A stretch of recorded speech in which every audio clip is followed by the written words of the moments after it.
आज की कहानी सिर्फ एक खबर नहीं है, ये इंसानियत का अंतिम संस्कार है। ये उस भारत की हकीकत है जहां कभी कभी गरीबी, जाति और सिस्टम मिलकर इंसान की तकलीफ को इतना बड़ा बना देते हैं कि शब्द भी रो पड़ते हैं। दृश्य सोचिए, 91 साल की एक बुजुर्ग महिला, झपकी देवी, उम्र भर मेहनत, संघर्ष और ठोकरें खाकर आखिरकार अंतिम समय आया। परिवार ने सोचा होगा कि कम से कम विदाई सम्मान से होगी, लेकिन नहीं। सम्मान क्या, उन्हें शमशान तक जाने का रास्ता भी नहीं मिला। ये घटना बिहार के वैशाली जिले गरौल थाना क्षेत्र के सोंधो मुबारकपुर माझी टोला की है। परिवार अपनी मां, दादी, परदादी जैसी इस बुजुर्ग को अंतिम यात्रा पर लेकर निकला, मगर जिस रास्ते से उन्हें शमशान तक जाना था वो रास्ता पूरी तरह अवरुद्ध था। अतिक्रमण, बालू और गिट्टी के ढेर, स्थानीय कब्जे और ये सब इतने लंबे समय से था कि लोगों ने शिकायत करना भी छोड़ दिया था।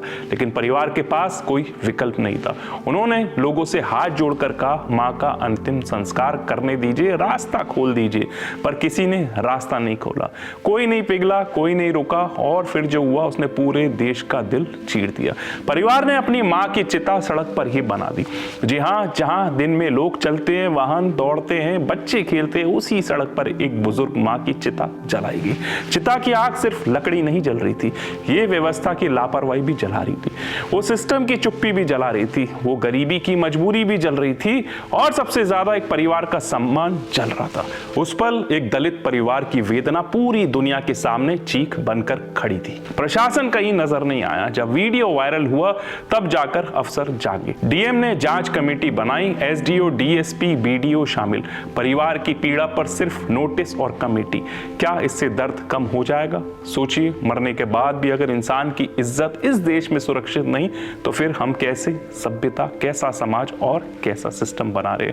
हम सवाल पूछना चाहते हैं, क्या एक मां की चिता सड़क पर जलना जरूरी था ताकि अफसरों की नींद टूटे?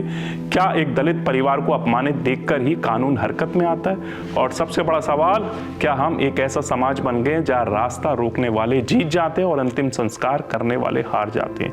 ये सिर्फ एक घटना नहीं, ये हमें आईना दिखाती है और ये आईना बहुत कड़वा है। जय हिंद।